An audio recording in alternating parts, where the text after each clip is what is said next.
Admin panel পরিচিতির এই পর্বে আমরা দেখব যে অ্যাপিয়ারেন্সের আন্ডারে মেনুস নামে যে সেকশনসটা আছে এখানে আসলে কি করা যায় বা কি জন্য এটা লাগে। এটাতে আপনি এখানে দেখতে পাচ্ছেন যে বাম পাশে আছে হচ্ছে বিভিন্ন ধরনের আপনার অ্যাভেলেবল যে পেজগুলো আছে অলরেডি এখন সাইটে সেগুলোর একটা লিস্ট।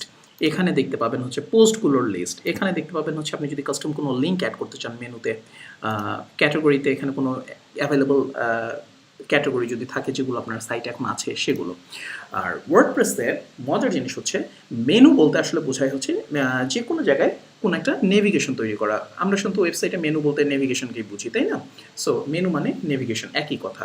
ওয়ার্ডপ্রেসে মেনু কোনো একটা থিমে, এই যে আপনি ওয়ার্ডপ্রেসে বলছি অ্যাকচুয়ালি থিমে কোনো একটা জায়গায় যদি আপনি মেনু দেখাতে চান সেটার জন্য আগে যেখানে দেখাবেন সেই জায়গাটাকে রেজিস্টার করা লাগে, সেটাকে বলা হয় মেনু লোকেশন।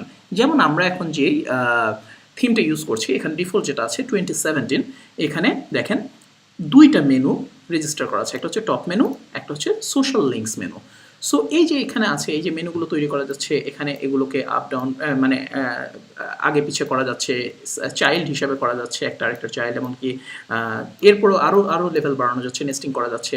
সো এই ব্যাপারগুলো করার জন্যই মূলত মেনু সেকশন। সো যাতে আপনার থিমের এন্ড ইউজাররা অর্থাৎ ক্লায়েন্টরা বা আপনার থিম যারা কিনবে বা ফ্রি ইউজ করবে তারা এখানে এসে যেন থিমের জন্য নেভিগেশন বা মেনুগুলো ডিজাইন করতে পারে। ডিজাইন করে তারা যেই সেকশনের জন্য বলে দিবে যে এই সেকশনে দাও, দিয়ে সেভ।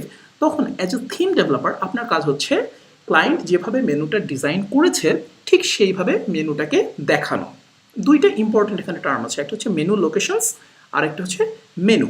মেনু লোকেশন মানে হচ্ছে যেখানে মেনুটা আপনি দেখাবেন অ্যাজ এ থিম ডেভেলপার। আপনার থিম ডেভেলপমেন্টে ধরেন ফুটারে আপনি মেনু দেখাতে পারেন, টপে মেনু দেখাতে পারেন, সাইড বারে মেনু দেখাতে পারেন, এটা টোটালি আপনার ইচ্ছা আপনি কোথায় কোথায় দেখাবেন। কিন্তু যেখানেই দেখান না কেন এই এরিয়াগুলোকে লোকেশন হিসেবে রেজিস্টার করা লাগবে থিমের মধ্যে প্রোগ্রাম কোড লিখে। হ্যাঁ, তাহলে ওয়ার্ডপ্রেস বুঝবে যে এগুলো হচ্ছে মেনু লোকেশন।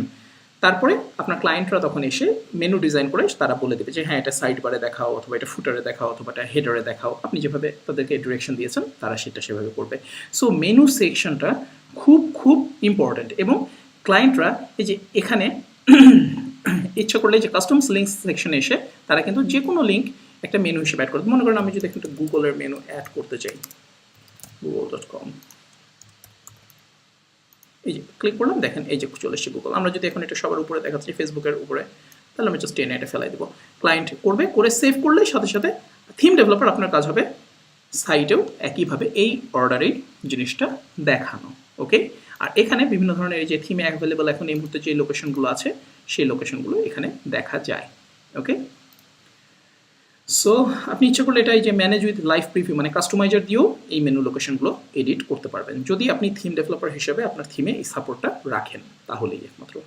সো আরেকটা ইম্পর্টেন্ট জায়গা আছে একটু বলে দেওয়া দরকার, হেডার না, হেডার এটা কাস্টমাইজারের জন্য, কাস্টম লিঙ্ক এডিটর। এখানে আসলে আসলে কি হয়, এখানে আসলে আপনার এন্ড ইউজার বা ক্লায়েন্টরা বা আপনি আপনার থিমের ফাইলগুলোকে লাইভ হোস্টিংয়ের মধ্যেই এডিট করতে পারবেন যদি এডিট পারমিশন থেকে থাকে ফাইলের। হ্যাঁ, রাইট পারমিশন থেকে থাকে তাহলে এখান থেকেই ডাইরেক্টলি এডিট করা যায়। এটা একটা বিপজ্জনক কাজ কিন্তু মাঝে মাঝে করতে হয় ঠেকায় পড়লে। হ্যাঁ, তো সেটার জন্যই আসলে এটা এই সুবিধাটা রাখা। নেক্সট পর্বে আমরা একটু আলোচনা করবো হচ্ছে প্লাগইনস নিয়ে, তারপরে একটু আলোচনা করবো ইউজার্স নিয়ে, এরপরে সেটিংসে একটু দেখবো, সেটিংসটা খুব ইম্পর্ট্যান্ট, তারপরে আমরা কোডে চলে যাব। Take care.